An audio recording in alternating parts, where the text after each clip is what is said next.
Updates on the Ahmedabad plane crash now. A total of 80 victims of the tragic plane crash have been identified so far through DNA matching, including former Gujarat Chief Minister Vijay Rupani.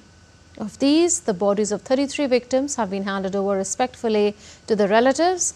The victims whose mortal remains were handed over were from Ahmedabad, Vadodara, Kheda, Bothad and other places. A large team of forensic experts have been working to identify bodies of those killed in one of the worst aviation disasters in India by matching DNA with samples collected from their relatives.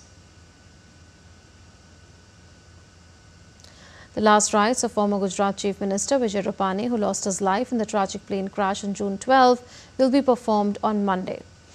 The state funeral of former Gujarat Chief Minister will be held with full state honours in Rajkot. The state government has also declared a one-day state mourning in his memory. The body of former Chief Minister was confirmed after the DNA testing.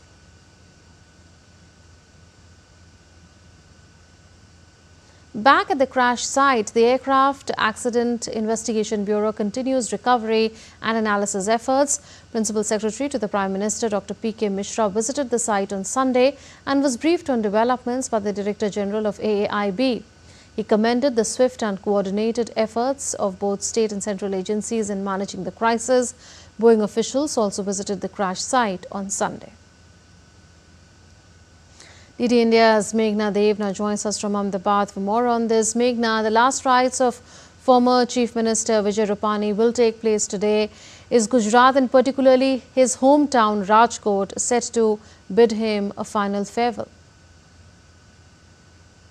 Yes, obviously it was a very devastating past few days for obviously the Rupani family and other families who lost their loved ones, their near and dear ones in this tragic plane crash.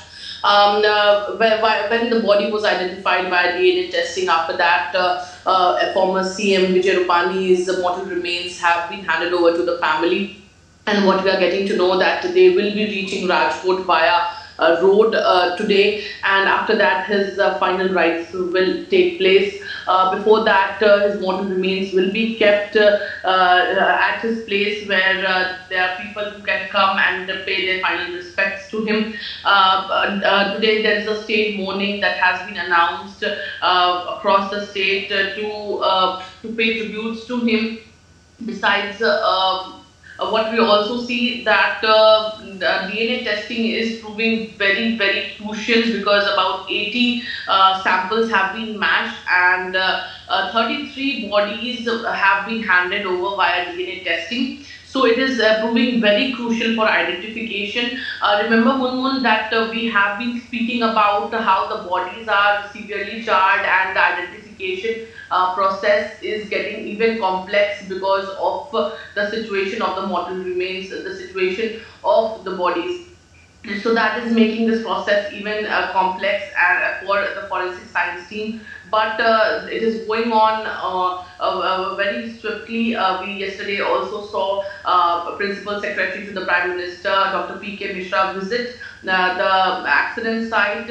He also visited the hospital, the civil hospital, the BJ Medical College, as well as he also visited the FSL, the Forensic Science Laboratory, where all the procedure is being done.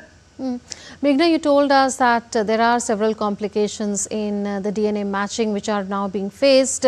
Is there any timeline that officials are giving you on how long this process can take? Because this is something which also has a lot of emotional value for the family members of those who've died in the fatal plane crash. Munmun, as we speak, we definitely know that after the matching, the mortal remains will be handed over to the family members. So this is all that at least will give some closure to the grieving families. But what we see, as you asked me, how much time does it take? It depends on the kind of sample that the forensic team has been able to gather. What we saw yesterday at the DNA laboratory, that there are a number of labs where these samples are taken. The process is a very lengthy process. It comes to the DNA lab where there is the sample is collected, the profile is extracted. After that, it goes to another lab where the quantification is done to ensure if there is a small small profile that they have got to how to amplify it. There are other processes like PCR, gene isolation, different processes that the DNA has to go through, and after that the matching takes place. So it is extremely lengthy process, but the only aspect that is helping the forensic science teams is that some of the DNA samples had the people have got a good profile of the DNA sample that makes it easier for them to match it. But in cases where the body is severely charred, there's hardly any DNA sample that the forensic team is able to extract. It becomes extremely difficult. So it can take up to 72 hours also. So this is a lengthy process, but the process can be shortened if there is a good DNA sample that the forensic team is able to procure. Now, when we also know that the DVR and the cockpit voice recorder has also been obtained yesterday when the principal secretary visited the AIB.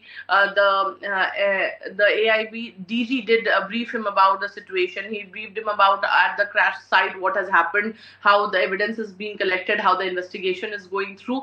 But the principal secretary also advised them that first we have to make this a priority, that the mortal remains are clearly identified. As of now, while we speak, there are 33 bodies that have been handed over via DNA identification. 80 of the DNA samples have been matched. Few of the families are on their way. Last night also, the 2 mortal remains were expected to be transported via road to their homes. 80 DNA samples being matched. A few of the families will be reaching today to collect the mortal remains. 8 of the bodies have been identified physically. So if we look at the entire number, the number is crossing 40, but it's still a long way to go, because obviously we know a large number of people have lost their lives in this crash, and not only talking about the people who were on board, but also the other people who are the students, especially the locals who were there at the hostel mess, who have also for whom this crash has also proved fatal. We'll leave it at that. Meghna Dev reporting from Ahmedabad.